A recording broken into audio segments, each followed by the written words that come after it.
Hello friends, how are you? Welcome back to our YouTube channel Dippy guide. This is Daya Pawar. जैसा कि आप लोग जानते हैं कि हम इस डिप्पी गाइड के माध्यम से आप लोगों तक कुछ ना कुछ करियर गाइडेंस से रिलेटेड वीडियोस यहाँ पर लेके आते हैं। एंड रिसेंटली हमने इस पे 3-4 सीरीज नई चलाई है। जैसे एक पेडागोजी हो गया जिसमें सीटीईटी से रिलेटेड मैडम पढ़ाती हैं, एंड टीजीटी से रिलेटेड भी मैडम पढ़ाती हैं। एंड मैंने दो नई सीरीज इसमें चलाई है। एक है आपका इंग्लिश ग्रामर, स्पोकन इंग्लिश भी कह सकते हैं आप उसको, और एक नवोदय विद्यालय, एकलव्य विद्यालय, राजीव गांधी विद्यालय एंड सैनिक स्कूल्स। इससे रिलेटेड जो क्लास 6 का जो एंट्रेंस एग्जामिनेशन होता है उससे रिलेटेड जो मैं कुछ आप लोगों तक यहाँ पर प्रीवियस ईयर के पेपर सॉल्व करने की कोशिश करता हूँ, ताकि जो लोग रिमोट एरियाज में बच्चे हैं, जो लोग कोचिंग सेंटर का बेनिफिट नहीं उठा पाते हैं, उन लोगों तक कुछ ना कुछ बेनिफिट हो सके और वो इससे प्रिपरेशन करके कुछ ना कुछ बेनिफिशियल रहे उन लोगों के लिए, ताकि वो लोग भी अच्छे स्कूल्स में एडमिशन ले सके। ये इस मोटिव के साथ, इस मोटो के साथ हमने ये चीज़ स्टार्ट किया था और आप लोगों का रिस्पॉन्स भी बहुत अच्छा आया था। इससे पहले भी मैंने अभी तक एक पेपर सॉल्व किया भी 2020 का, जो एकलव्य का हुआ था। वो मैंने कंप्लीट 3-4 वीडियोस में उसको कंप्लीट करा दिया था। एंड लगभग काफ़ी बच्चों का रिस्पॉन्स पॉजिटिव रहा और उनको समझ में भी आ रहा है। तो उसी से रिलेटेड मैं आज जो है एक सैनिक स्कूल का जो एंट्रेंस एग्जामिनेशन होता है आज का, मैंने ये उसका 2021 का पेपर सॉल्व करने की मैं आज कोशिश करने जा रहा हूँ। और इसमें हम मैक्सिमम मैथमेटिक्स इसमें ज़्यादा आती है, तो मैथमेटिक्स का पोर्शन में कवर करने की कोशिश करूंगा, क्योंकि बाकी तो लगभग लगभग सेम ही है। और ऐसा नहीं है कि एकलव्य वाले इसको नहीं देखेंगे, बिल्कुल, क्योंकि इसमें जो 6 में आ रहा है तो अप टू 5th का ही सिलेबस इसमें आता है। और हर लगभग लगभग हर टाइप के क्वेश्चंस जो है हर एग्जाम में देखने को मिलते हैं और एक दूसरे से बिल्कुल क्लोजली रिलेटेड है। ऐसा नहीं है कि जो मैं अभी आज जैसे एकलव्य का पहले नहीं कराया था, उसमें मैंने जवाहर नवोदय का कराया था, तो एकलव्य वाले सोच रहे होंगे कि नहीं, मैं उसकी तय उस पेपर को नहीं लगाऊंगा। ऐसा नहीं है, इनकी सबका पैटर्न एक जैसा है। आप कोई सा भी एग्जाम की प्रिपरेशन कर रहे होंगे, इनमें से किसी भी स्कूल्स के लिए आप एडमिशन के लिए प्रिपरेशन कर रहे होंगे, तो जो भी मैं वीडियो यहाँ पे बना रहा हूँ, अभी जो जवाहर नवोदय की बनाई थी उसको भी ये आपस में एक जो भी जिस चीज के लिए भी तैयारी कर रहे हैं वो एक दूसरे की वीडियोस फॉलो कर सकते हैं और उसी में से आएगा। ठीक है। सैनिक स्कूल का मैं इसीलिए अभी आज स्टार्ट किया क्योंकि अभी हाल ही में सबसे पहला जो एंट्रेंस एग्जाम जो डिक्लेयर हुआ है वो शायद सैनिक स्कूल का ही है। वो लगभग लगभग 7 to 10 जनवरी के बीच में है, इसी के आसपास है। लगभग 1.5 हफ्ता रह गया, ये मान के चलो 1.5-2 वीक। एंड इसीलिए मुझे लगा कि एटलीस्ट एक दो पेपर में सैनिक स्कूल के करा दूं, स्पेशली इसमें मैथमेटिक्स का पोर्शन, क्योंकि जीके वाला पोर्शन तो शायद ही मैं कराऊंगा, क्योंकि उसमें तो कुछ करंट के भी क्वेश्चंस होंगे, तो वो तो रेलेवेंट नहीं है आज, क्योंकि वो पहले जो पेपर हो चुका है वो आज के हिसाब से नहीं है, क्योंकि उस समय के हिसाब से क्वेश्चंस पूछे गए होंगे। तो मैं मैथमेटिक्स का क्वेश्चन यहाँ से कराने की कोशिश करूंगा, क्योंकि मैं चाहता हूँ मिनिमम एफर्ट में मैक्सिमम लोगों को बेनिफिट मिले, क्योंकि मैथमेटिक्स एकलव्य में भी आती है, जवाहर नवोदय में भी, राजीव गांधी स्कूल्स में भी, और ये सैनिक वाले में भी आती है। इसीलिए जो कॉमन पोर्शन है वही मैं कराने की कोशिश करूंगा। और कुछ लोगों के कमेंट्स भी आए थे कि हमें प्लीज सैनिक स्कूल का मैथमेटिक्स का थोड़ा पोर्शन एक बार समझा दीजिए, तो इसीलिए मैंने आज ये सैनिक स्कूल का जो प्रैक्टिस सेट है वो आज मैं लगाने जा रहा हूँ। So friends, let's start. बने रहिए, और जिन्होंने अभी तक हमारे इस चैनल को सब्सक्राइब नहीं किया है, please subscribe our channel and अपने फ्रेंड्स या कोई रिलेटिव जितने भी आपके जानने वाले हैं जिसकी प्रिपरेशन कर रहे हैं या जो करने वाले हैं, नेक्स्ट ईयर आएंगे, उनको भी जोड़ने की कोशिश कीजिए, ताकि अभी से वो प्रैक्टिस में रहेंगे, तभी 1-2 साल में तैयारी करेंगे तो अच्छे से निकाल पाएंगे, जो अभी 4th-5th में भी आए हैं। ठीक है, सो लेट्स स्टार्ट। सो ये यहाँ का जो मैं आप देख रहे होंगे स्क्रीन पे, इट इज ऑल इंडिया सैनिक स्कूल्स एंट्रेंस एग्जामिनेशन, यानी कि 2021 क्लास 6। तो ये 2021 का पेपर है, वो हम सॉल्व करने की कोशिश करेंगे। So let's start. और एक बार फिर से, जैसे मैंने पहले कहा था आपको, कि जब हम मैथ्स का सेक्शन लगाएंगे तो आप एक रफ नोटबुक साथ में जरूर रखेंगे, पेन और रफ नोटबुक, क्योंकि कैलकुलेशन आपको ही करनी है, मैं समझाऊंगा बस, ताकि आपको जो डाउट हो वो क्लियर होते चले। ठीक है, so let's start. So mathematics का हम क्वेश्चन स्टार्ट करेंगे। इसमें लगभग लगभग सैनिक स्कूल में 50 क्वेश्चंस मैथमेटिक्स के आते हैं शायद, क्योंकि इसमें 50 दिए हुए हैं। 50 में इसमें मैथमेटिक्स का पोर्शन बहुत ज़्यादा है और स्कोरिंग भी यही रहता है, तो इसीलिए इसको ध्यान से समझने की कोशिश करना। मैं बहुत बेसिक लेवल से समझाने की कोशिश करूंगा। होप आपको समझ में आ भी रहा होगा जो मैंने प्रीवियस वीडियो डाली थी, और आज भी कोशिश करूंगा समझाने की, और बाइलिंगुअल ही मैं कोशिश करूंगा। यहाँ इंग्लिश में दिया है, मैं हिंदी में अच्छे से समझाने की कोशिश करूंगा आपको, ठीक है। So let's start. So see the first question. First question is whole numbers are closed under which operation? So students, सबसे पहले तो आपको पता होना चाहिए कहना क्या चाह रहा है कि whole numbers are close under which operation, यानी कि जो होल नंबर्स होते हैं वो इनमें से कौन से ऑपरेशन जो दिए हुए हैं इसमें उसके क्लोज हैं, ठीक है। तो किसके उसमें आता है, जिसमें से दिया हुआ है क्या है, होल नंबर। सबसे पहले आपको ये समझना है कि होल नंबर्स क्या है। पहली चीज मैं आपको एक बात बता दूं बच्चों कि नोटबुक में जितने भी कीवर्ड्स यहाँ आ रहे हैं या किस सिलेबस से रिलेटेड या क्या आने जा रहा है, किससे रिलेटेड क्वेश्चन आया, एटलीस्ट उसको तो आप नोट करते जाइए, ताकि आपके एक प्रैक्टिस सेट लगाने के बाद आपको ये समझ में आए कि मैक्सिमम पोर्शन कहाँ से आ रहा है या किस चैप्टर से मैक्सिमम आ ही रहा है। एक बार सिलेबस देख सकते हो, जिसका भी आप एग्जाम दे रहे हो उसके सिलेबस के अकॉर्डिंग, हर जो सिलेबस दिया हो उसके अकॉर्डिंग क्वेश्चन आने ही आने हैं, क्लियर। और जो कंसेप्ट आपके क्लियर नहीं है उसको साथ के साथ क्लियर करते जाएंगे। अगर समझ में नहीं आया होगा तो उसको नोट कर लेंगे और उसको हम कहीं ना कहीं से सर्च करने की कोशिश करना। मैं भी यहाँ पे सारी क्लियर करने की कोशिश करूंगा। उसके बावजूद भी कुछ टर्म्स रह जाएंगे तो आप खुद भी अपने सीनियर से पूछ सकते हो, टीचर से पूछ सकते हो, लेकिन कंसेप्ट क्लियर होना जरूरी है। तो यहाँ पे सबसे पहले आपको ये पता होना चाहिए कि व्हाट इज होल नंबर। पहला टर्म यहाँ पे क्या है, होल नंबर। अगर आपको होल नंबर मालूम है कि व्हाट इज होल नंबर तो आप इसको बिल्कुल सॉल्व कर पाएंगे, ठीक है। नंबर्स अलग अलग होते हैं, इंटीजर्स होते हैं, whole numbers, natural numbers, floating numbers. तो ये आपको पता होना चाहिए थोड़ा सा कि नंबर सिस्टम में ये आता है कि नंबर क्या है। अपने 5th क्लास की बुक, नोटबुक उठा लीजिए, बुक उठा लीजिए, जो आपको पढ़ाया होगा उसमें भी आपको आधों को समझ में आ गया होगा। जिसको नहीं समझ में आया उसको मैं आज थोड़ा बताने जा रहा हूँ। बेटा होल नंबर होते हैं ये 0 से स्टार्ट होते हैं, और जो कंप्लीट होता है अपने आप में नंबर, जैसे इंटीजर होता है ना कंप्लीट 1 2 3, यानी कि पॉइंट्स में नहीं होता, जो फ्रैक्शन पार्ट में नहीं होता। जैसे इसमें 0 भी इंक्लूड होता है होल नंबर में, तो एक हो गया 0, फिर 1 2 3 4, ऐसे ये सारे नंबर होल नंबर कहलाते हैं। ऐसा नहीं है कि 1.5 1.6 पॉइंट में जो नंबर छोड़ दो उनको, बाकी 0 से लेकर के उसके बाद काउंट करते जाओ, बढ़ाते जाओ, एक एक 0 1 2 3 4 5 6, इस तरीके से जितने भी नंबर हैं ये होल नंबर कहलाते हैं, क्लियर। एक होता है नेचुरल नंबर। नेचुरल नंबर 1 से स्टार्ट होता है, ये भी आपके एग्जाम में आ सकता है। आपको पता होना चाहिए कि होल नंबर और नेचुरल नंबर में क्या डिफरेंस है। तो होल नंबर में केवल 0 एक और ऐड हो जाता है, बाकी सारे नेचुरल नंबर भी उसमें आ जाते हैं, ठीक है। सो जब हम होल नंबर की बात कर रहे हैं तो 0 से स्टार्ट होगा, ओके, और पॉइंट्स में नहीं होगा। सिमिलरली अगर नेचुरल नंबर की बात हो रही है तो वो 1 से स्टार्ट होगा, 1 2 3 4 5 6 इस तरीके से, क्लियर। नाउ इस क्वेश्चन का मतलब क्या है, ये कहना क्या चाह रहा है, whole numbers are close under which operation. अब ऑपरेशन आपको मालूम है, मतलब जैसे आपने सीखा होगा जोड़ना, घटाना, मल्टीप्लाई करना, यानी गुणनखंड करना, भाग देना। हिंदी वालों के लिए बता रहा हूँ, इंग्लिश वालों के लिए हो गया जैसे एडिशन हो गया, सब्सट्रैक्शन हो गया, डिवीजन, मल्टीप्लीकेशन, क्लियर। ये सारे ऑपरेशन है जो हम अप्लाई करते हैं नंबर्स पे, ठीक है।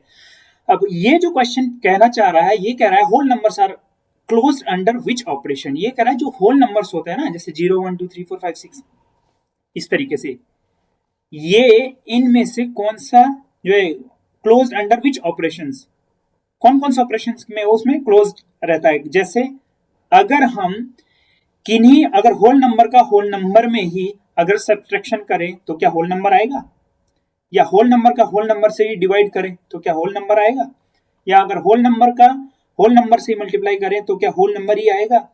अगर ऐसा है तो वो ऑपरेशन क्लोज, तो यानी कि वो होल नंबर क्या है, क्लोज अंडर उस ऑपरेशन के, क्लियर। तो बताओ, रफ नोटबुक आपने निकाली है, जरा शुरू करो। सबसे पहले लो, इसमें अगर हम लेते हैं सब्ट्रैक्शन, सबसे पहले हम इसमें कोशिश करेंगे करने की। पहले सब्ट्रैक्शन देखो, अगर हम 1 में 2 में से 1 माइनस करें तो क्या आया, तब तो 1 आया। लेकिन अगर 1 माइनस 2 करेंगे तो क्या आया, 1 माइनस 2, तो आंसर क्या आएगा, ज्यादा माइनस के हैं तो -1 आया ना। या 2 माइनस 7, 7 माइनस 2 नहीं कर रहे हैं, अगर तो 7 माइनस 2 करेंगे तो आंसर 5 आएगा पॉजिटिव। लेकिन अगर 2 माइनस 7 करेंगे तो होगा तो सब्ट्रैक्शन ही, लेकिन जो साइन आएगा आंसर में वो उसका आएगा जो ज्यादा है। ज्यादा क्या है, माइनस के प्लस के, माइनस के है ना 7, तो 7 माइनस 2 माइनस 7 आंसर आएगा -5। 2 माइनस 7 आंसर क्या आएगा -5। डिफरेंस तो 5 ही है लेकिन माइनस का है क्योंकि ज्यादा यहाँ पे माइनस के हैं।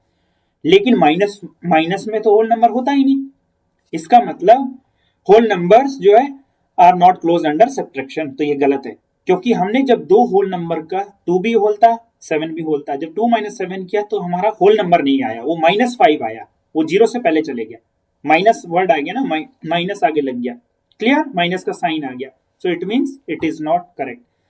डिवीजन, डिवीजन तो होगा ही नहीं क्योंकि जैसे अगर हमने 7 को 2 से डिवाइड कर दिया, दो नंबर कोई और ले लो नंबर, 5 को 2 से डिवाइड कर दिया तो आंसर क्या आएगा, 5 को 2 से डिवाइड करो तो क्या आएगा, 2 2 जा 4, पॉइंट 1 रह गया, 0 लगा, 2 5 जा, तो यानी कि 2.5 आया, इसका आंसर पॉइंट में आ रहा है, पॉइंट होल नंबर होता ही नहीं, इसका मतलब ये भी आंसर गलत है।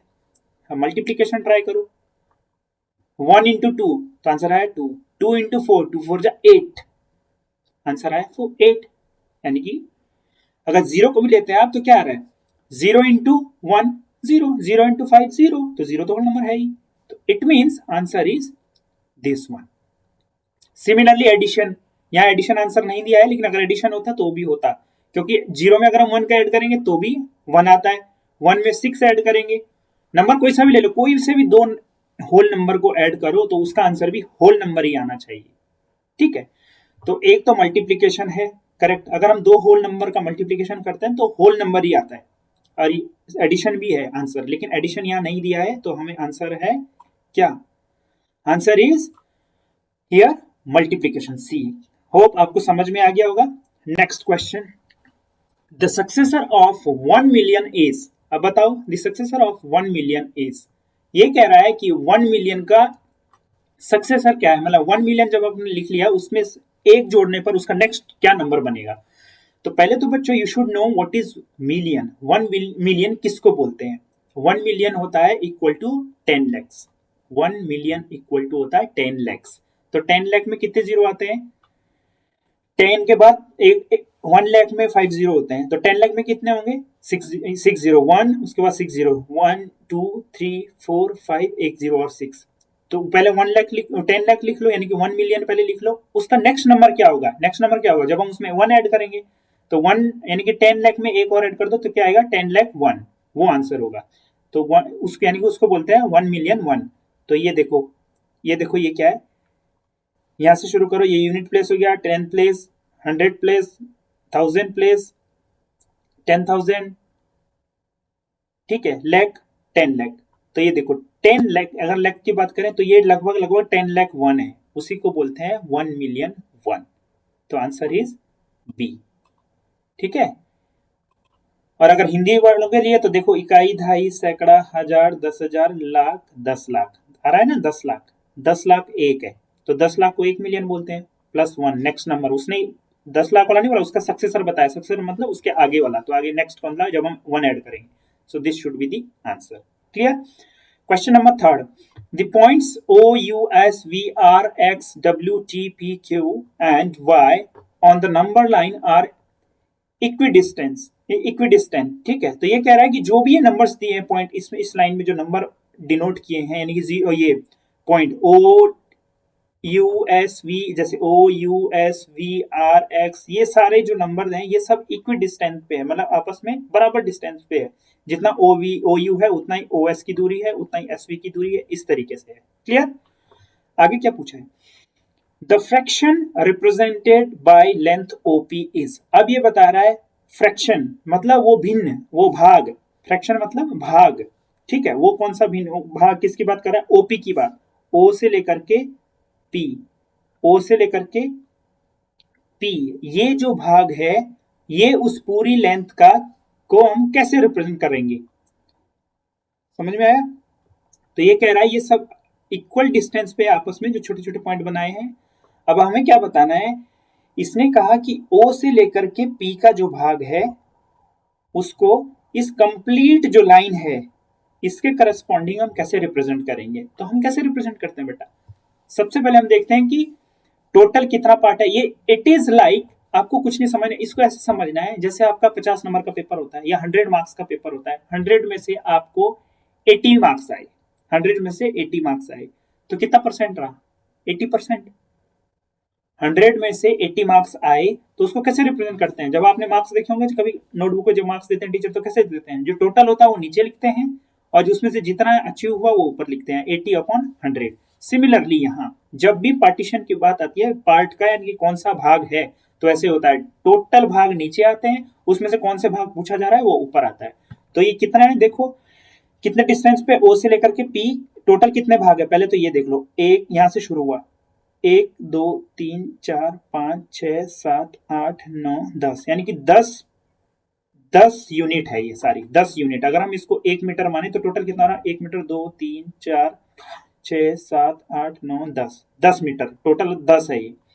और इसमें से ओ से लेकर के पी तक कितने भाग हैं, 1 2 3 4 5 6 7 8, तो टोटल 10 है, उसमें से 8वां भाग निकालना है। तो यानी कि उसको कैसे रिप्रेजेंट करेंगे हम, 8/10, 8/10, 8 तो है पी ए ओ और पी, इसमें आए 8 और टोटल कितने थे 10, तो 8/10। अब नोटबुक में लिखो 8/10, 2 से ऊपर हुआ 2 4 जा 8 और 2 5 जा 10, तो यानी कि 4/5, तो answer will be this one. ठीक है, 4/5। क्लियर, समझ में आ गया। Now come to the question number 4। Question number 4, the two consecutive integers between which the fraction 5/7 lies। अब आपको क्या बताना है, ये कह रहा है कि दो लगातार इंटीजर, मतलब दो नंबर्स, जो ऐसे निम्न में से जो कौन से दो लगातार नंबर है, या तो 0 और 1 या 5 और 7 या 5 और 6 और 6 और 7, जिन दोनों के बीच ये फ्रैक्शन आता है, कौन सा, 5/7। ठीक है, बात समझ में आई, मतलब 5/7 अगर हमने लिखा तो निम्न में से कौन से दो नंबर के बीच इसकी वैल्यू है, इसकी जो वैल्यू है, इसका जो मान है, वो इनमें से किसके बीच आता है। कुछ नहीं करना आपको, 5/7 है ना, इसको डिवाइड करने की कोशिश करो। 7 से जब 5 से भाग जाता नहीं है, 7 से 5 को डिवाइड करो तो पहले ही पॉइंट लग जाएगा, ऊपर 0 लगानी है तो कितना होगा, 50/7, तो पॉइंट हम लगा चुके थे। तब 7 से करो, 7 से डिवाइड करो, 7 7 जा 49, तो 0.7 के आसपास आया, 0.7। अब देखो 0.7 किसके बीच आता है, ना तो वो 1 है ना 0 से छोटा है, तो 0 और 1 के बीच आता है 0.7। 0.7 किसके बीच आ रहा है, 0 और 1 के बीच, तो it answer will B A. Next, which of the following is the smallest fraction, which of the following is the smallest fraction। अब बताओ इनमें से सबसे छोटा फ्रैक्शन कौन सा है। तो इसके दो तरीके हैं, एक तो है कि जो नीचे दिए हुए हैं ना उसका सबसे पहले तो या तो एलसीएम ले लो, ठीक है, जो डिनोमिनेटर में उस एलसीएम, जो उसका एलसीएम आया और हर एक में उस एलसीएम से मल्टीप्लाई कर दो, हर एक में उससे मल्टीप्लाई कर दो और आंसर चेक करो कि कितना आया, हर एक का, ए बी सी डी का, उनमें से जो सबसे छोटा नंबर होगा वही आंसर होगा।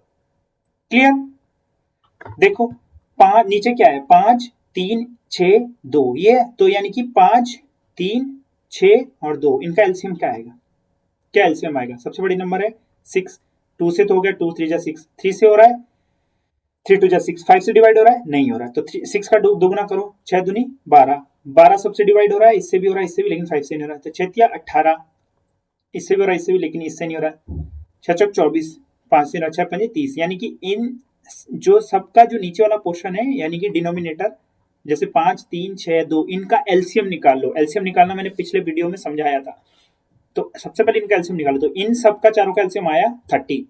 अब उस एलसीएम से सब में मल्टीप्लाई कर दो, 30 से इसमें भी, इसमें भी, इसमें भी, इसमें भी, और आंसर देखो क्या आया। तो देखो इसका 30 से जब मल्टीप्लाई किया तो क्या है, 4/5 इंटू 30, तो सॉल्व करो, अपनी नोटबुक निकालो, उसमें लिखो आंसर ए है 4/5, जो आंसर ए पहले चेक करेंगे ये सही है या नहीं है, फिर बी चेक करेंगे, सी चेक करेंगे, डी चेक करेंगे, तब देखेंगे सबसे छोटा नंबर कौन सा है। तो 4/5 इंटू 30, 30 हमारा एलसीएम आया था, मल्टीप्लाई करो 30 से, तो 5 30, 6 6 चौक 24, इसका आंसर आया 24। बी को देखो, 3 से 30 घटा 10 टाइम्स, तो 10 इंटू 5 50, ये 50 हो गया। तो इन दोनों में से छोटा कौन सा है? ये 30 था, ये 50 है, तो यहाँ तो ए है, यानी कि बी तो आंसर नहीं है। अब सी देखो, सी में भी 30 से मल्टीप्लाई किया तो 5/6 इंटू 30, तो क्या है 5/6 इंटू 30, तो 6 से 30 कट गया 5 बार, 6×5 30 हो गया ना, और यहाँ भी 5 दिया है तो 5×5 25, इसका आंसर ये 25 आया है। तो अभी छोटा सबसे कौन सा आया? ये 50 था, ये कितना है? ये 25 आया, ये कितना आया था?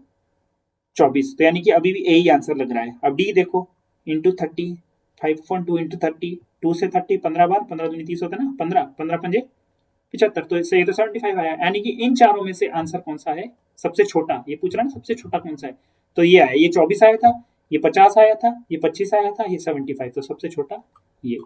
एक तरीका तो ये है बेटा, ठीक है, कि जो जितने भी डिनोमिनेटर में है, मतलब जो बटा में है नीचे की, उनका सबका एलसीएम निकाल दो, और जो एक एलसीएम आएगा उससे सबसे में मल्टीप्लाई कर दो, फिर सॉल्व करके चेक करो सबको, चारों ऑप्शन को, उनमें से जो सबसे छोटा आएगा वो आंसर होगा।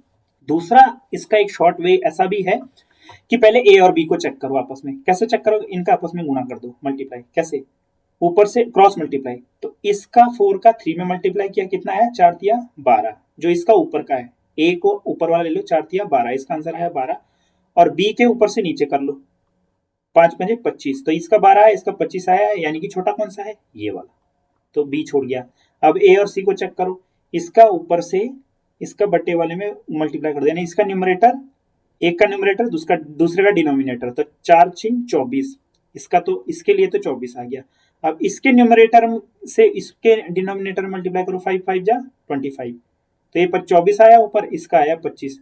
अब भी आंसर यही है, छोटा ये है, तो ये भी हट गया आंसर। अब डी के साथ चेक करो इसको, तो पहले का ऊपर वाले से यानी कि न्यूमरेटर से मल्टीप्लाई करो इसके नीचे वाले में, तो 4 दूनी 8, इसके लिए आंसर है 8। और दूसरे के न्यूमरेटर, अब दूसरे से चेक करेंगे, दूसरे के न्यूमरेटर से पहले वाले के डिनोमिनेटर में, यानी दूसरे का ऊपर वाला पहले का नीचे वाला, 5×5 25, ये भी 25 और 8, तो फिर भी यही आंसर आया, एक ही तरीका है, ठीक है। तो अब दोनों तरीके में से जो आपको अच्छा लगे उसको सॉल्व कर सकते हो उससे, ठीक है।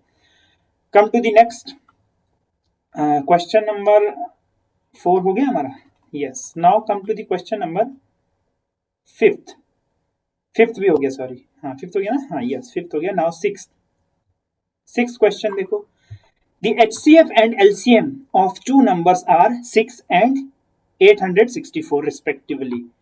If one number is 96, find the other number. ये कह रहा है दो नंबर का HCF और LCM दिया हुआ है, वो क्या है?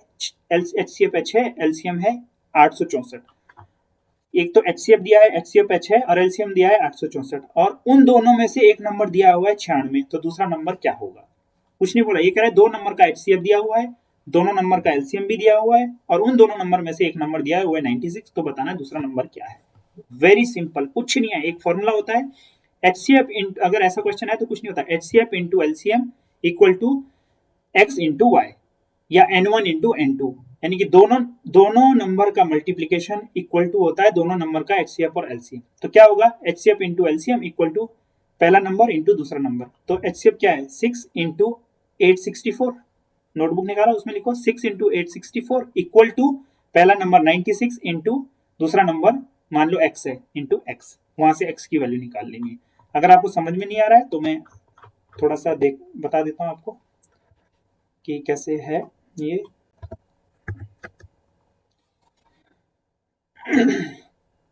ये सॉल्यूशन पे जाएंगे, ये दिया है, ये फॉर्मूला होता है multiplication of two numbers equal to HCF into LCM। जो मैंने कहा था दोनों नंबर का मल्टीप्लीकेशन किसके बराबर होता है? HCF into LCM। तो पहला नंबर दिया है उसमें, यानी पहला नंबर गुना दूसरा नंबर इक्वल टू HCF गुना LCM। तो पहला नंबर 96 इंटू एक्स, सपोज दूसरा नंबर x है, ये माना हमने, जिसकी वैल्यू हम निकालेंगे। तो पहला नंबर तो 96 दिया था, तो पहले नंबर में 96 रखा इंटू दूसरे नंबर में x रखा इक्वल टू फिर HCF 6 इंटू LCM इतने। यहाँ से x इक्वल टू क्या आएगा? जैसे मैंने पहले भी बताया था कि जिसकी वैल्यू निकालते हैं लेफ्ट में वही रखते हैं, बाकी सब हटाते हैं उधर। तो x equal to equal side जो दिया हुआ है वो लिख लेंगे ऊपर पहले, और बचा क्या? 96, इसको लेफ्ट से राइट की तरफ भगाएंगे, तो यहाँ मल्टीप्लाई में था, इधर डिवीजन में चले जाएगा। अब इसको आप रफ नोटबुक में सॉल्व कर लो। कैसे? 6 से जब हम इसको डिवाइड किया, 6 1 6, यहाँ बचे 3, यहाँ हुए 36, तो 6 6 36, यानी कि 16 बार, तो ऊपर आया 864/16। इससे जब इसको डिवाइड करेंगे तो आंसर आएगा 54। तो होप आपको अब समझ में आ गया होगा जो मैंने यहाँ पे समझाया, ठीक है।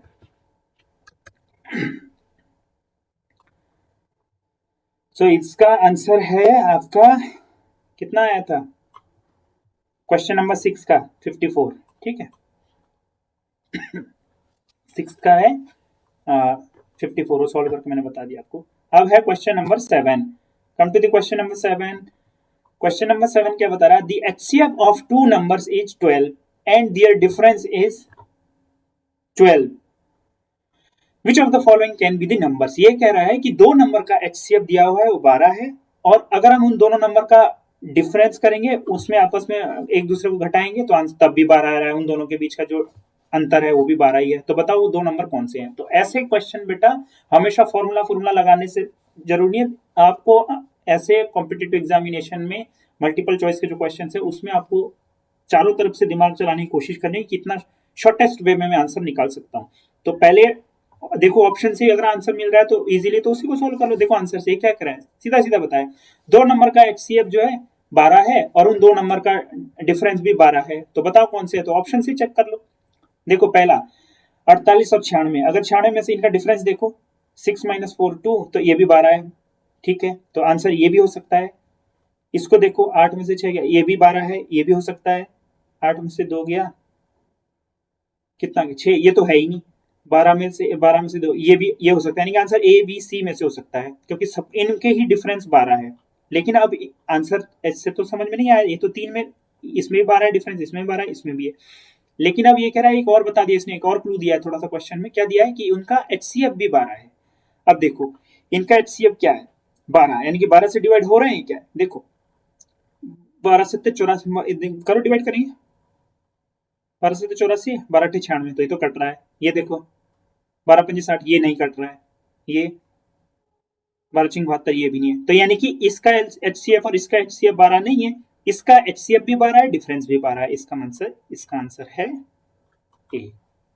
इनका अगर माइनस करेंगे 96 में से 84, तो 12 12 है, और देखो 12 से ये दोनों डिवाइड भी हो रहा है, ठीक है। तो यानी कि एचसीएफ भी इसका 12 ही है। Come to the question number 8। Find the smallest number that is divisible by each one of 9, 12, 15। कुछ नहीं है, ये कह रहे हैं नीचे में से सबसे छोटा नंबर कौन सा है जो इन तीनों में से डिवाइड हो रहा है। तो देखो सबसे छोटा नंबर, तो हम एक ही को ट्राई कर लो। क्या 60 इन तीनों से डिवाइड हो रहा है? अगर ये चारों इन तीनों से डिवाइड हो रहे हैं तो इनमें सबसे छोटा आंसर कौन सा है? तो 60 हो जाएगा आंसर। अगर 60 डिवाइड नहीं होता है तो 90 है छोटा, उसके बाद 120 है, उसके बाद 180। तो सबसे छोटे से शुरुआत करेंगे, पहले 60 को डिवाइड करने की कोशिश करो 9 से। तो 9 से तो 60 ही नहीं करता, 9 से तो 60 ही नहीं पूरा करता, ठीक है। 9 × 54, 9 से 63, तो यानी कि इन तीनों से डिवाइड होना चाहिए, तो ये तो आंसर है ही नहीं। अब 90 देखो, 9 से तो कट गया 10 टाइम, 12 से देखो, 12 से 84, 12 × 96, तो 12 से, ये 12 से नहीं कट रहा है, तो यानी कि ये भी आंसर नहीं है। अब ये देखो 120, 12 से तो कट गया, 9 से कटा है, 9 से देखो कट रहा है, 9 × 9 कितना बजे, 9 × 9 कितने हुए यहाँ पे, 3 30, 9 9 × 36 नहीं, तो ये 9 से डिवाइड नहीं हो रहा है। अब इसका मतलब ना ये डिवाइड हो रहा है, ना ये डिवाइड हो रहा है, ना ये डिवाइड हो रहा है। इसने कहा है कि इनमें से वो नंबर जो तीनों से डिविजिबल है, तो देखो ये हो रहा है। 9 दूनी 18, 20 आ गया आंसर। 12 × 12, 12 × 5 60, ये भी कट गया। 15 × 15 और 3 15 दूनी 30, यस करेक्ट। तो ये तीनों से डिवाइड हो गया, सो आंसर इज 80। हालांकि स्मॉलेस्ट ये है, लेकिन ये सब डिवाइड नहीं हो रहा है इनसे, ठीक है, कंडीशन सॉल्व नहीं हो रही है। Next, A certain brand of soap powder is sold at 15 per packet, ठीक है। किसी ने जो है एक सोप का, जो सोप है ना, जो उसका जो पाउडर है, उसको कितने में बेचा? एक पैकेट 15 रुपए का, clear. It cost 144 a dozen, जबकि डजन जब उसने ये खरीदे थे, डजन ये दिया हुआ यहाँ पे, इट कॉस्ट 144 अ डजन, यानी कि जब उसने बेचा तो उसने 15 रुपए के हिसाब से एक पैकेट को, लेकिन जब खरीदा तो उसने एक दर्जन 144 का खरीदा। एक दर्जन मतलब 12 पैकेट 144 के खरीदे, ठीक है। अब ये कह रहा है what is the profit in percentage on a dozen packets. अब ये कह रहा है कि किसी ने जो सोप के पाउडर है वो बेचा तो उसने 15 रुपए पर पैकेट के हिसाब से, कोई दुकानदार है, ठीक है। लेकिन जब उसने उसको खरीदा था तो कैसे, किस रेट से खरीदा था? 12 पैकेट उसने 144 के खरीदे थे, इस रेट से खरीदा था। 12 पैकेट नहीं खरीदे उसने इस रेट से खरीदा था कि अगर वो 12 पैकेट खरीदता तो उसको 144 देने पड़ते। लेकिन उसने अब ये बता रहा है कि अगर उसने 8 दर्जन पैकेट खरीदे तो बताओ उसको कितना परसेंट प्रॉफिट हुआ। क्लियर? चलो सॉल्व करो।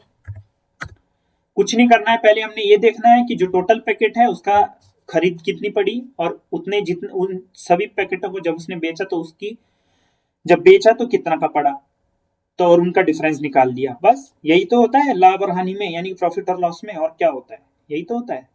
तो सबसे पहले उसने क्या दिया है वो देखो। ये देखो यहाँ क्या दिया है, सेलिंग प्राइस ऑफ पर ये पैकेट सोप पाउडर इज 15, यानी कि जिस प्राइस पे उसने बेचा उसको 15 रुपए के हिसाब से बेचा। ठीक है, तो यानी कि एक पैकेट का मूल्य 15 रुपए है। क्लियर? लेकिन उसको तो 8 पैकेट के हिसाब से, 8 दर्जन के हिसाब से देखना है ना। उसने तो 8 दर्जन खरीदे, उसने तो 8 दर्जन का हिसाब लगाया।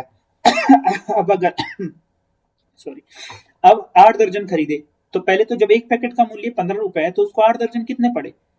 एक पैकेट पड़ा 15 का, तो 8 दर्जन मतलब कितने? पहले एक दर्जन का निकाल लो, एक दर्जन में 12 होते हैं, तो 12 गुणा एक पैकेट का है 12, तो एक पैकेट का मूल्य है 15 रुपए जितने में उसने बेचा। तो 12 पैकेट कितने में जाएंगे? 12 इंटू 15 यानी कि 180 में।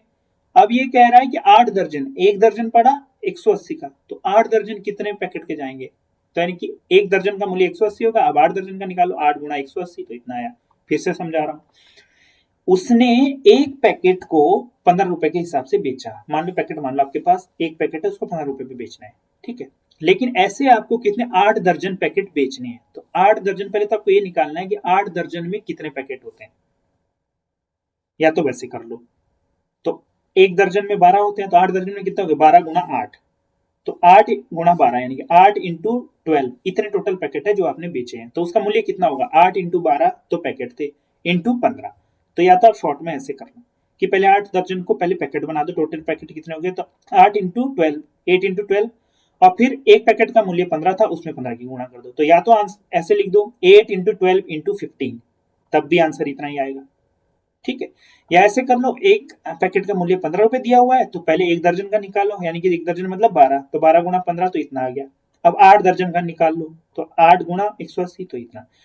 तो टोटल जितने भी उसके पैकेट, उसने 8 दर्जन जो पैकेट टोटल बेचे, तो उसको 140 रुपए मिले। ठीक है, अब ये देखो उसकी खरीद कितनी पड़ी। बेचे तो उसने इतने के, कितने के? 1440 के। तो खरीद कितने की पड़ी होगी? खरीद का उसने बताया था, कॉस्ट क्या था कि एक दर्जन का जो मूल्य था वो 144 रुपए था। तो उसने 8 दर्जन खरीद, 8 दर्जन का कितना पड़ा होगा उसको? 8 गुणा 144, एक दर्जन का 144 दिया था ना वहां कॉस्ट, तो 8 दर्जन, उसको तो 8 दर्जन की बात चल रही है, 8 ही दर्जन उसने टोटल बेचे और 8 ही दर्जन खरीदे। तो 8 दर्जन यानी 8 इंटू 144, तो कितना है? 1152। तो 1440 में उसने बेचा, और खरीद पड़ी थी उसको 1152 की। तो उसको फायदा हुआ लॉस? फायदा हुआ ना, प्रॉफिट हुआ ना। तो माइनस कर लो, जितने में बेचा और जितने में खरीदा, टोटल 8 दर्जन पैकेट्स, तो 228 रुपए का उसको लाभ हुआ, यानी कि प्रॉफिट हुआ। बट वो क्या पूछ रहा है? वो क्या पूछ रहा है? ये तो उसको प्रॉफिट हुआ, बट वो प्रॉफिट नहीं पूछ रहा, परसेंटेज पूछ रहा है। तो परसेंट प्रॉफिट इक्वल टू, कैसे, मैंने पिछली बार भी बताया था आपको परसेंटेज कैसे निकालते हैं। जो प्रॉफिट हुआ वो ऊपर उसमें 100 का गुणा करते हैं, total profit into 100 divide by जितने की कॉस्ट थी, जितने को उसने खरीद थी। खरीद कितने की थी? 1152, नीचे खरीद आती है। ये फॉर्मूला है, परसेंट प्रॉफिट इक्वल टू होता है प्रॉफिट, जिसका परसेंट निकाल रहे हैं, प्रॉफिट का परसेंट निकाल रहे हैं ना, तो उसमें 100 की गुणा करेंगे, प्रॉफिट इंटू 100 बटे कॉस्ट प्राइस, जितने में खरीदा। और अगर यहाँ हानि होती, लॉस होता, लॉस का परसेंटेज निकालते, उसका फॉर्मूला भी सेम है। तो जिसका परसेंटेज निकाल रहे, लॉस का निकाल रहे, तो यहाँ लॉस आता, तो उसमें 100 की गुणा होती, लॉस इंटू 100, तब नीचे लेकिन सेम रहता कॉस्ट प्राइस। ठीक है, तो प्रॉफिट है 288 इंटू 100 डिवाइड बाई 1152, जितना उसको खरीद पड़ी थी। तो इसको सॉल्व करो बेटा, ऊपर 100 से गुणा किया तो पीछे 2 जीरो लग गई, डिवाइड बाई 1152। 1152 से आपने 28,800 को डिवाइड किया, भाग देना आपको आता है, नोटबुक में भाग दो, आंसर आएगा 25%। So this will be your answer, 25%। ठीक है, तो इस क्वेश्चन का आंसर है, 9वें क्वेश्चन का आंसर आया आपका 25, यानी कि B. Now come to the question number 10। Question number 10 देखो, find the greatest number that will divide 37, 56, 97, leaving remainder 1, 2, 3 respectively, ऐसे क्वेश्चन बेटा ऑप्शन से सॉल्व कर लिया करो, बहुत आसान है। ये कह रहा है नीचे दिए गए ऑप्शंस में से वो सबसे बड़ा नंबर बताओ जो अगर इस नंबर से हम 37, 56 और 93 को डिवाइड करते हैं, इन चारों में से कौन सा सबसे बड़ा नंबर है जिससे अगर हम इन तीनों को डिवाइड करते हैं, अगर 37 को डिवाइड करते हैं तो उसका जो शेष बचता है रिमाइंडर 1, अगर 56 को डिवाइड करते हैं तो शेष बचता है 2 यानी कि रिमाइंडर बचता है 2, और अगर 93 को डिवाइड करते हैं तो रिमाइंडर बचता है 3। कुछ नहीं है, एक एक ऑप्शन उठाओ, डिवाइड करने की कोशिश करो। 9 से डिवाइड करो इसको, 9 चौक 36, रिमाइंडर कितना बचा 1, तो ये तो सही है। इसमें देखो 9 चिंग 54, रिमाइंडर बचा 2, और यहाँ 9 10 जा 90, रिमाइंडर बचा 3। बिल्कुल परफेक्ट आंसर। पहले में 1 रिमाइंडर बचा, दूसरे में 2, तीसरे में 3। यानी कि जब हमने 9 से डिवाइड करने की कोशिश की 37 को तो शेष बचा 1, जब 56 को डिवाइड किया तो 2 बचा रिमाइंडर, 93 को किया डिवाइड तो 3 बचा। तो आंसर यही आ गया। आगे चेक करने की कोशिश नहीं, सब में से एक ही आंसर होगा। करोगे भी तो सही नहीं आएगा, आप चाहे चेक करके देख लो कोई सा भी रैंडमली। 15 से देखो यार, 15 30, यहाँ 7 बच का रिमाइंडर, तो ये तो पहले ही नहीं है। एक एक ऐसे इसमें भी ऐसे ही आएगा। इसमें देख लो 12 तिया 36, रिमाइंडर 1, ये तो सही है। 12 60, 12 चौक 48, तो यहाँ तो बहुत ज्यादा है। ऐसे 18 का देख लो आप, कोई सा भी 18 दूनी 36, ये तो ठीक है। 18 ते 54, यहाँ 2, ठीक है। 18 चौक 72, अच्छा ठीक ठीक ठीक ठीक ठीक ठीक, देखो कंफ्यूज हो गए हम यहाँ पे, ठीक है।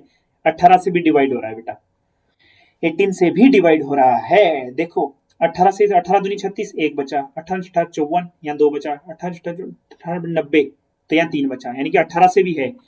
लेकिन उसने यानी कि 18 भी आंसर है, 9 भी हो सकता है, लेकिन इसने क्या कहा, फाइंड ग्रेटेस्ट नंबर। तो इन दोनों में से बड़ा कौन सा है, वो केवल बड़े की बात कर रहा है, तो 18 है। 9 और 18 ही यहाँ आंसर हो सकते हैं, लेकिन उसने कहा ग्रेटेस्ट नंबर, तो ग्रेटेस्ट कौन सा है 18, तो आंसर विल बी 18। यहाँ पे 18 होगा, ये नहीं होगा, ठीक है। हमने इसीलिए दूसरे ऑप्शन भी चेक कर लिया करो, ग्रेटेस्ट जब स्मॉलेस्ट ऐसे आता है, ठीक है। Next, if 10 men can do a piece of work in 4 days, अगर 10 आदमी मिलकर एक काम को 4 दिन में कर रहे हैं, how many man will be required to get the same work done in 5 days, तो कितने लोगों की जरूरत पड़ेगी अगर हमें उसी काम को 5 दिनों में निपटाना है। अब देखो ऐसे जो क्वेश्चन होते हैं ना, ये प्रोपोर्शनल वाले क्वेश्चंस होते हैं। अब पहले तो आपको ये चेक करना है, इसको करने के अनेकों तरीके मिलेंगे आपको। क्वेश्चन बुक में भी अलग अलग होंगे, टीचर्स भी अलग अलग तरीके से पढ़ाएंगे, लेकिन आंसर सही आएगा सबके तरीके से। वो आपको देखना है आपको कौन सा तरीका बेस्ट मिलता है। एक तो बेटा इसको सॉल्व करने का तरीका ये है, कैसे कि दिया क्या है और निकालना क्या है। ये देखो पहले दिया है 10 आदमी किसी काम को 4 दिन में करते हैं। अब एक है कितने आदमी और लाएं ताकि वो उसी काम को 5 दिन में निपटा दे। तो जो आपको निकालना है, या तो ऐसे कर लो, क्या डेज दिए हुए हैं वहां से शुरुआत करो, निकालना जो है वो राइट हैंड साइड में रखो। जैसे ऐसे शुरू कर सकते हो, 4 दिनों में 4 डेज में किसी काम को करने में कितने आदमी लगते हैं, निपटाने में 10 आदमी। तो उसके बाद अब 5, अगर 5 दिनों में निपटाना है तो कितने आदमी लगेंगे। तो एक तरीका तो ये है कि 4 डेज निपटाने के लिए लगे 10 आदमी। अब एक लाइन में लिख लो नोटबुक में, 4 डेज में किसी काम को करने के लिए लगते हैं 10 आदमी, 10 मैन। अब अगर उसको फिर हम एक दिन का पहले निकालेंगे, अगर एक दिन का निकालेंगे तो ज्यादा लगेंगे कम, अगर एक ही दिन में सारा काम खत्म करना है तो ज्यादा आदमी लगेंगे ना, तो ज्यादा के लिए मल्टीप्लाई होता है। तो 4 इंटू 10, जो यहाँ लिखे थे हमने पहली लाइन, पहले क्या लिखा नोटबुक में लिख लो, 4 डेज में कंप्लीट करने के लिए किसी काम को लगते हैं 10 मैन, तो यानी कि इधर 4 आया, 4 डेज और 10 मैन। अगली लाइन में अगर एक ही दिन में खत्म करना था उस काम को तो ज्यादा लगेंगे कम, ज्यादा आदमी लगेंगे ना, ज्यादा के लिए हमेशा मल्टीप्लाई होता है, ये ध्यान रखना। तो मल्टीप्लाई करो तो 4 इक्वल टू एक दिन में खत्म करना तो कितने आदमी लगेंगे, इक्वल टू 4 इंटू 10, 4 इंटू 10। अब अगर 5 दिनों में खत्म करना है, एक दिन में खत्म करने के लिए तो 4 इंटू 10 चाहिए थे, तो 5, लेकिन अब हमें रिलैक्स है कि 5 दिनों में खत्म करना है, तो अगर एक ही दिन में खत्म करना है तब तो ज्यादा आदमी लगेंगे, लेकिन अब हमें 5 दिनों में खत्म करना है तो कम आदमी लगेंगे, कम के लिए डिवीजन, तो ये 5 डिवीजन में चले जाएगा। तो 4 इंटू 10 अपॉन 5, 4 इंटू 10 अपॉन 5, तो 5 टू जा 10 और 4 टू जा 8, आंसर विल बी 8। एक तो है ये तरीका कि पहले इस तरीके से कर लिया कि जो दिया हुआ था, इसमें क्या है, एक जगह आदमी दिए हुए हैं और कितने दिनों में खत्म करना है, दूसरे में केवल दिन दिए हुए हैं, आदमी निकालने हैं। तो जो दिया हुआ है वो लेफ्ट में रखेंगे, जो निकालना है वो राइट में रखेंगे। तो पहले यहां से शुरुआत करेंगे। 4 दिनों में खत्म करने के लिए किसी काम को लगते हैं हमें 10 आदमी, ठीक है। तो फिर एक दिन का निकाल लो पहले आंसर। एक दिन में अगर खत्म करना, एक ही दिन में निपटाना है तो कितने आदमी लगेंगे, ज्यादा आदमी। तो 4 × 4 इक्वल टू 4 × 10, ठीक है। अब अगर 5 दिनों में निपटाना है तो कम लगेंगे, तो कम वाला नीचे डिवीजन में चले जाएगा। तो 4 × 10/5 ऐसे सोल्व करते हैं, आपको पढ़ाया भी होगा। अगर ऐसे समझ में नहीं आ रहा है तो आप इसको ऐसे भी सोल्व कर सकते हो। कैसे, यहाँ लिखो M1 यानी कि मैन के लिए M1 दिया है इक्वल टू 10। अगली लाइन में लिखो D1 यानी कि डे इक्वल टू दिया है 4। नेक्स्ट लाइन में M2 निकालना है और D2 दिया हुआ है 5। M1 M2 D2, M1 D1 और M2 D2, main 1 day 1, main 2 और उनके लिए दिन डे 2 मान लो, D2 मान लो। ये 4 हमने वेरिएबल मान लिए। तो इसका सीधा सीधा फॉर्मूला, क्योंकि ये दूसरा तरीका क्या है, ये इनवर्सली प्रोपोर्शनल है, ये डायरेक्टली प्रोपोर्शनल नहीं है। कैसे, अगर किसी काम को जितने ज्यादा लोग होंगे उतने कम दिनों में खत्म होगा, जितने कम लोग होंगे उतने ज्यादा दिनों में खत्म होगा, दोनों अपोजिट है। अगर लोग ज्यादा होंगे तो काम कम दिनों में निपट जाएगा, और अगर लोग कम होंगे तो काम करने के लिए ज्यादा दिन लगेंगे, यानी कि इनवर्सली प्रोपोर्शनल है दोनों के लिए। तो इस केस को फॉर्मूला लगता है M1D1 equal to M2D2, M1D1 equal to M2D2। अब मान रखो, वैल्यू रखो, M1 क्या है 10 इंटू D1 क्या है 4, तो 10 into 4 equal to M2D2। M2 तो मैन तो निकालने हैं, M2 इंटू डे 2 कितना है, सेकेंड टाइम का जो डे दिया है 5। तो M1 into D1 10 into 4 equal to M2 into 5। अब यहां से M2 की वैल्यू निकालनी है, तो M2 इक्वल टू क्या था, लेफ्ट साइड में 10 इंटू 4 तो था ही, 5 भगा दो उधर, वो डिवीजन में चले जाएगा, अपॉन 5। 5 से डिवाइड करो, ऊपर 4 इंटू 10 आया, नीचे 5 था, तो वही 5 से 2 को 5 दूना 10 और मल्टीप्लाई करो 4 2 8। आंसर विल बी, दो तरीके से कर सकते हैं इसको, ठीक है। Come to the next question, next type question same है। 21 ये दिया है 21 goats eat as much as 15 cows. ये कह रहा है कि 21 जो बकरियां हैं वो उतना खाती है जितना 15 गाय के बराबर खाती है, ठीक है। So how many goats eat as much as 35 cows. यहाँ भी क्या दिया है, देखो गोट दिया, जैसे ऊपर था M1D1 और M2D2, ऐसे यहाँ भी कर सकते हो। यहाँ भी सोचने वाली बात है, 21 जो बकरियां हैं वो 15 के बराबर खाती है, तो 15 काऊ के बराबर खाती है, तो 35 काऊ कितने के बराबर खाएगी, ज्यादा के बराबर खाएगी ना। जब 15 काऊ है 21 बकरियां के बराबर, तो 35 काऊ ज्यादा के बराबर खाएंगे, ठीक है। तो ये डायरेक्टली प्रोपोर्शनल है। तो इसको कैसे कर सकते हैं, ये उसके अपोजिट है, वो तो था M1D1 इक्वल टू M2D2। यहाँ भी वैल्यू रखो, इसको G1 मान लो, गोट को G1, और इसको C1 काऊ C1, और G2 निकालना है, G2 की वैल्यू निकालनी है, और काउ 2 की C2 की वैल्यू दी हुई है। तो ये डायरेक्टली प्रोपोर्शनल है, ये इनवर्स प्रोपोर्शनल है। अगर इनवर्सली प्रोपोर्शनल था ऊपर वाला, उसमें तो था अगर ज्यादा आदमी बढ़ा है तो काम कम हो रहे हैं, एक बढ़ रहा है दूसरा घट रहा है अपोजिट डायरेक्शन में। लेकिन अगर ज्यादा के साथ बढ़ रहा है तो वो डायरेक्टली प्रोपोर्शनल होता है। यहाँ डायरेक्टली प्रोपोर्शनल है, कैसे, ज्यादा ज्यादा गाय जैसे यहाँ थी 15 जो काऊ है वो 21 गोट के बराबर है। अगर हम काऊ घटा देंगे तो गोट भी घट जाएगी, कम गोट के बराबर खाएंगी, और ज्यादा गाय होगी वो ज्यादा गोट के बराबर खाएंगी। तो ज्यादा है काऊ तो गोट भी बढ़ रही है, काऊ घटा रहे हैं तो गोट भी घट रही है, तो दोनों बढ़ भी रहे हैं, दोनों साथ साथ घट भी रहे हैं। ये होता है डायरेक्टली प्रोपोर्शनल। और वहां उल्टा था, मेन ज्यादा होंगे तो दिन कम लग रहे हैं, मेन कम थे तो दिन ज्यादा लग रहे हैं, वो इनवर्सली प्रोपोर्शनल था। तो इनवर्सली प्रोपोर्शनल में तो ऊपर फॉर्मूला लगा था हमारा M1D1 इक्वल टू M2D2। यहाँ उल्टा है, यहाँ क्या लगेगा G1 upon C1 equal to G2 upon C2। तो जी लिखो फॉर्मूला, नोटबुक में लिखो बेटा रफ में, G1 upon C1 equal to G2 upon C2।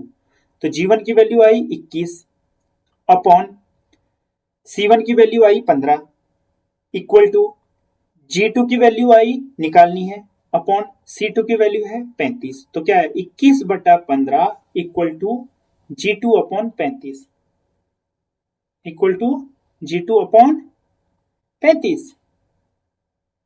Clear, लिखो, लिख लिया। 21 अपॉन 15 यानी कि 21 divide by 15 equal to G2 upon 35। तो यहाँ से G2 की वैल्यू निकालो, G2 इक्वल टू 35 उधर भगा दो, तो यहाँ नीचे था 35, तो यहाँ 21/15 इक्वल टू G2 बटे 35, 35 उधर चलेगा तो ऊपर मल्टीप्लाई में हो गया, यानी कि 21 इंटू 35/15। इसको सॉल्व करो, 21 इंटू 35/15, इसको सॉल्व करने की कोशिश करो। 21 इंटू 35/15, ये देखो यहाँ भी 21 इंटू 35/15, ठीक है, सही मैंने फॉर्मूला सही बताया। देखो यहाँ पे 21 इंटू 35/15, क्लियर। ये दूसरे फॉर्मूले से उसने नॉर्मल उससे सॉल्व किया, मैंने आपको प्रोपोर्शनल वाले फॉर्मूले से सॉल्व करने का बताया। क्या मैंने क्या बताया, G1/C1 इक्वल टू G2/C2। तो इसको जब सॉल्व किया, देखो 5 दूनी 5 दिया 15, 5 से 35, तो यहाँ 7 इंटू 21/3 ये आया, तो 3 7 21, तो 7 7 49, आंसर इज 49, आंसर इज 49, ठीक है। क्वेश्चन नंबर ये था, कौन सा क्वेश्चन कर रहे थे हम,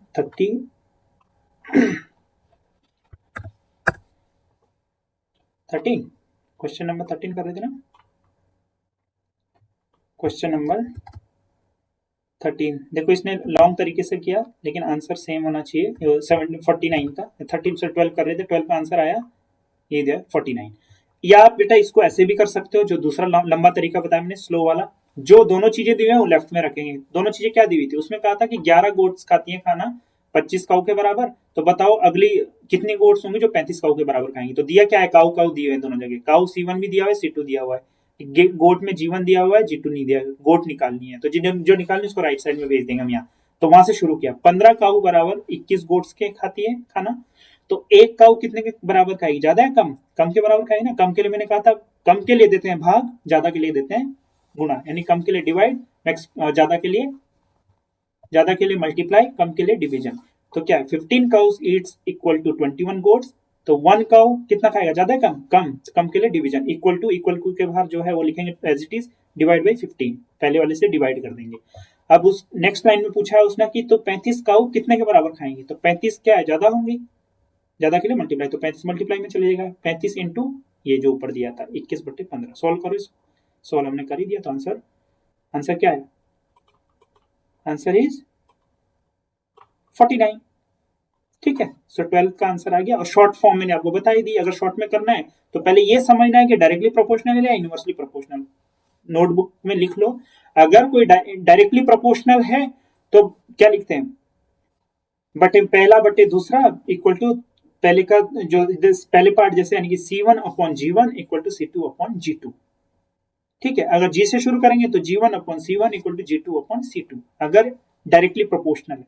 अगर इनवर्सली प्रोपोर्शनल तो उल्टा करेंगे तो मल्टीप्लाई होगा, क्या C1D1 इक्वल टू C2D2, या मेन और वो XY कुछ भी मान लो, चार, वो तो आपको दो, वो तो आपको X1 X2 ले लो, Y1 Y2, या तो X1 Y1 X2 Y2, एक को X मान लो, काउ को X मान लो, गोट को Y मान लो, तो काउ हो गया, पहली वाली काउ होगी X1, और पहली वाली गोट होगी Y1, दूसरी वाली काउ होगी X2, और दूसरी वाली गोट होगी Y2।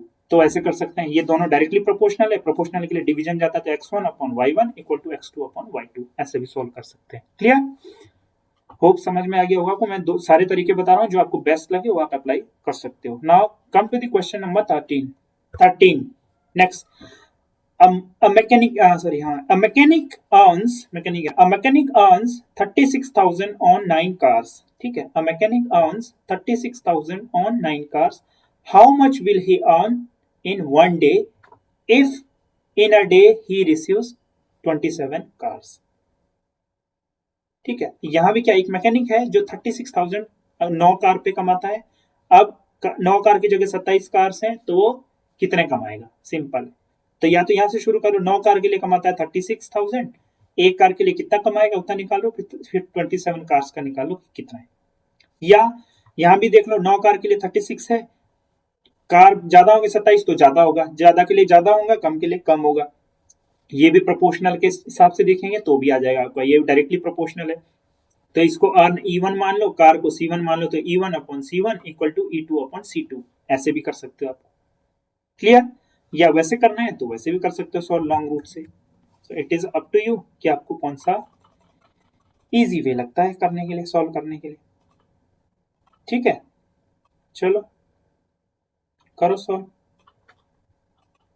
ये है, देखो प्रोपोर्शनल, मोर कार्स मोर अर्न, ज्यादा कार होंगे तो ज्यादा अर्न करोगे, तो डायरेक्टली प्रोपोर्शनल है। तो वहां सिंपल मैंने क्या कहा था कि अर्निंग है E1 या कार है C1, अर्निंग है C2, कार है अर्निंग है C, यहाँ पहले वाले इसको पहला मान लो या जिसको दूसरा मान लो, बात एक ही है, जैसे आप सॉल्व करना चाहो। उसने कहा था कि 9 कार का अर्निंग है 36,000, तो अब इससे शुरू करोगे तो ये कार C1, ये E1 अर्निंग, ये C2, ये E2। तो डायरेक्टली प्रोपोर्शनल में मैंने क्या कहा था, C1 divide by E1, division में जाता है C1 अपॉन E1, यानी कि C1 9 upon E1 36,000 equal to C2 कितना है 27 upon X, 27 upon X, X की वैल्यू निकालनी, यानी कि 9 upon 36,000 equal to X upon 27, 9 upon 36,000 equal to 27 upon X, X की वैल्यू निकाली, क्रॉस मल्टीप्लाई करो, X की मल्टीप्लाई उधर होगी 9 के साथ, तो क्या होगा 9 इंटू एक्स इक्वल टू 36 की मल्टीप्लाई 27 में हो गया, तो 27 इंटू 36,000, तो यहाँ से X की वैल्यू निकाल लो, X equal to as it is, और ये इधर मल्टीप्लाई था, इधर आएगा डिवीजन में। ठीक है, बात समझ में आएगी नहीं? इस रेशियो को प्रोपोर्शनल बोलते हैं, ये वाला। इसमें होता है कार कार एक तरफ ले लो, अर्निंग अर्निंग एक तरफ, तो 9:27, 9 रेशियो 27, ये प्रोपोर्शनल टू 36,000 रेशियो X, इसको X मान लिया इसने अर्निंग सेकंड का, यानी कि 9 कार का मूल्य है 36,000, तो 27 कार का मूल्य क्या होगा वो निकालना है।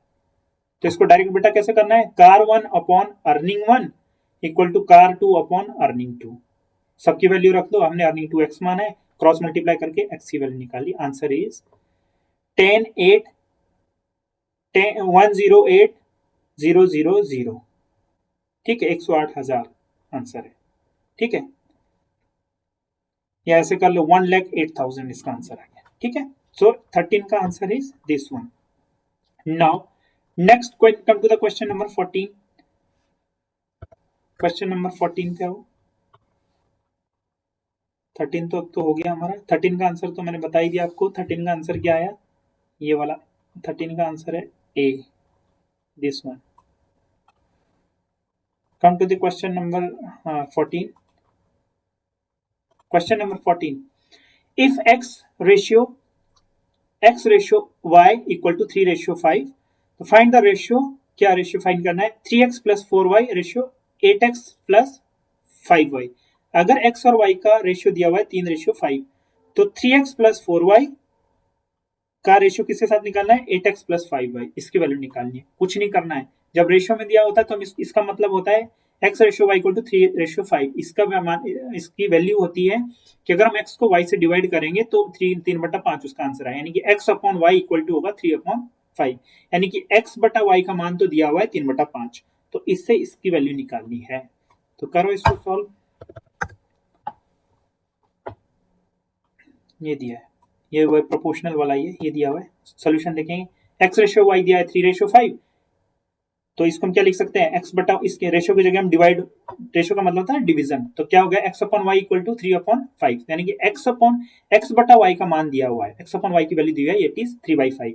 तो आंसर क्या निकालना था, इसका रेशियो निकालना था, यानी कि इसकी वैल्यू निकालनी थी, 3x plus 4y divide by 8x plus 5y। अब बेटा आपको वैल्यू केवल क्या देगी, x अपॉन y की, तो आप इसकी वैल्यू, इसको इस तरीके से अरेंज करो नीचे वाले में, ताकि x बाई y कहीं ना कहीं आ जाए, तो उसकी वैल्यू हम पुट कर देंगे तो हमें आंसर मिल जाएगा। लेकिन x बाई y तो कहीं नहीं है, x है यहाँ पे दिया हुआ है, यहाँ y है, x बाई y तो कहीं नहीं है, तो यहाँ x बाई y कैसे बनेगा, अगर y से डिवाइड हो जाए तो हम क्या करेंगे, ऊपर और नीचे y से डिवाइड कर देंगे, ये हम कर सकते हैं ना। अगर सेम हो, ऊपर भी y लिख दिया, नीचे भी y लिख दिया, तो y से y तो कैंसिल होकर y बन जाए y, तो हम ऐसे कर सकते हैं, ऊपर भी y से, डिनोमिनेटर में भी, न्यूमरेटर में भी y से डिवीजन कर सकते हैं, और डिनोमिनेटर में भी y से डिवाइड कर सकते हैं। तो ऊपर डिवाइड किया तो क्या आया, 3x प्लस 4y को डिवाइड किया y से, पूरा डिवीजन। इसके नीचे जो नीचे वाला पोर्शन है 8x प्लस 5y, इसको भी y से डिवाइड कर दिया। देखो आंसर फिर भी वही है, हम कर सकते हैं, y से y कटता है 1 टाइम, y से y ऑलरेडी कट जाता है, तो उसकी वैल्यू 1 ही होती है, तो हम ऐसे अपनी तरफ से कर सकते हैं, y से डिवाइड कर सकते हैं, ऊपर नीचे y से डिवाइड करने पर, तो ये आ गया। अब डिवाइड करो तो ये क्या आएगा, 3x अपॉन y प्लस यहाँ y से y कट गया, y बन जाए y तो 4 ही बचा, +4। नीचे क्या बचा, 8x अपॉन y प्लस यहाँ y से y कट गया 5 +5। अब वैल्यू रख दो। अब देखो आगे हमारा वैसे ही फॉर्म में जो हमें दिया हुआ था, x बटे वाई 3 इंटू एक्स बटे वाई, तो 3 इंटू एक्स बटे वाई की वैल्यू है 3/5। तो यहाँ 3 इंटू एक्स बटे वाई इसकी वैल्यू क्या रख दी, 3/5 +4 था यहाँ पे। अगली लाइन में अगली बट नीचे के साइड आओ, नीचे भी क्या 8 इंटू एक्स बटे वाई, एक्स बार वाई की वैल्यू रख दी 3/5 +5। अब इसको सॉल्व करने की कोशिश की तो कितना आया, सॉल्व करो कितना आया, 3 3 जा 9/5, तो 9/5 +4 ऊपर आया, नीचे 8 या 24, 24/5 +5 नीचे आया। ठीक है, और सॉल्व करो थोड़ा सा इसको। इसका एलसीएम लिया ऊपर का 5, तो 9 + 5 = 20, तो 20 + 9 + 20 ऊपर आया, नीचे क्या आया 24, नीचे एलसीएम आया 5। नीचे अब एलसीएम लेना तो बेटा आता ही होगा आपको, कैलकुलेट करना, नोटबुक निकालो रफ और करो। क्या आया 5, नीचे भी एलसीएम ला लिया तो क्या है, ऊपर तो 24, नीचे 5 बन जा 5 ही है, तो ऊपर भी 24 बन जा 4, प्लस यहाँ इसके नीचे 1 है, तो 5 का मल्टीप्लाई नीचे क्या 1 5 जा 5, ऊपर भी 5 का मल्टीप्लाई करें 5 5 जा 25। अब सॉल्व करो, 9 + 20 29 डिवाइड बाई 5, और नीचे 24 + 25 कितने हो गए 49/5, 5 से 5 कट गया तो कितना है ऊपर 29/49, 29/49 ये है ना। अच्छा ये इधर है, इसका सोल्यूशन इधर ये है 29/49, तो इसका आंसर आया 29/49, 29/49। देखो आंसर में है 29/49।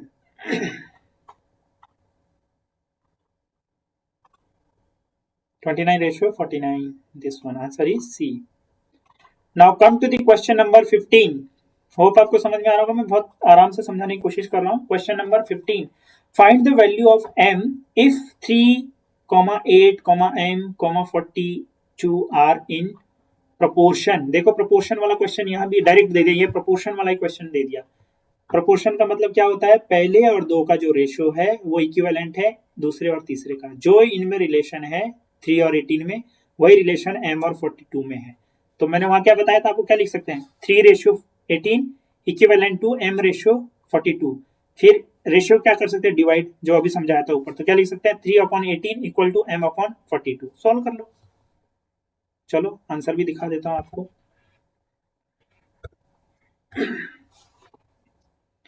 क्वेश्चन नंबर 14 है ना, नहीं 15,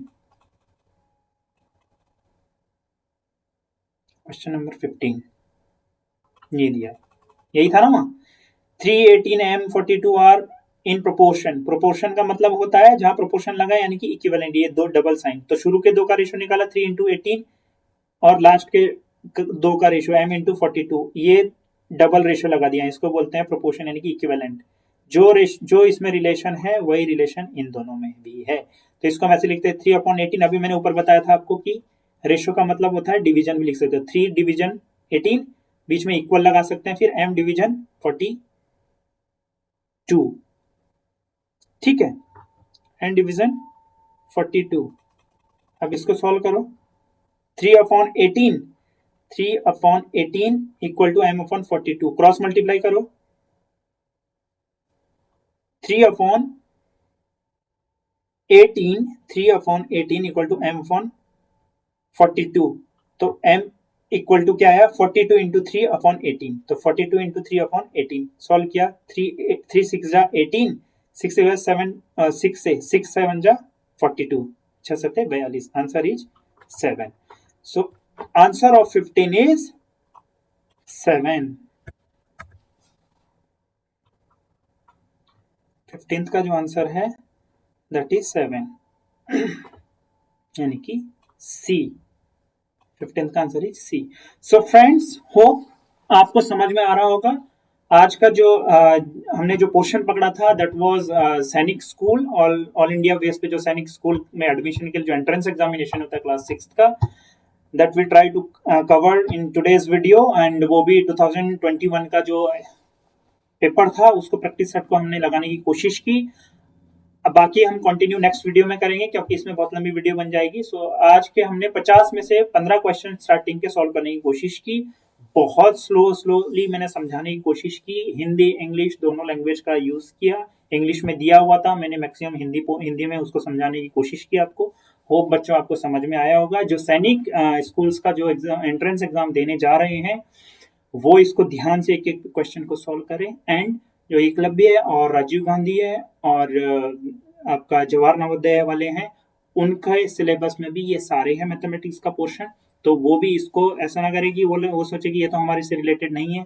सबका सिलेबस एक ही है, बस पैटर्न थोड़ा सा उसका जो नंबर ऑफ क्वेश्चन है वो थोड़ा उसमें नंबर्स या चेंज कर दिया या कुछ ना कुछ, लेकिन पूरा क्वेश्चन जो भी सिलेबस है ये वहां भी है यहाँ भी है। जितनी प्रैक्टिस करेंगे उतना ही आप बहुत अच्छा कॉन्फिडेंस लेके जाओगे और बहुत अच्छा स्कोर करोगे। So hope you like it and friends try to share our videos with your friends relatives, जो भी आपके लोकेलिटी में है या जो भी आपके टच में है रिलेटिव है, उनको शेयर कीजिए जो जिससे रिलेवेंट ये वीडियोस में बनाने जा रहा हूँ और बना रहा हूँ, आगे भी बनाऊंगा। सो ज़्यादा से ज़्यादा लोगों तक ताकि ये पहुंच सके। और please subscribe our channel and press bell icon ताकि आपको नोटिफिकेशन तुरंत आ जाए जैसे मैं वीडियो अपलोड करूं। So thank you so much.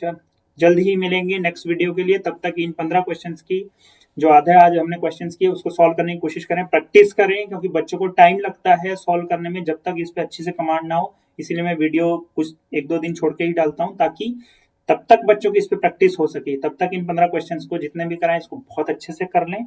And जो समझ में ना आए वीडियो को पॉज कर करके समझने की कोशिश करें। आंसर मैंने मार्क कर दिए हैं। सो hope you like it and thank you so much.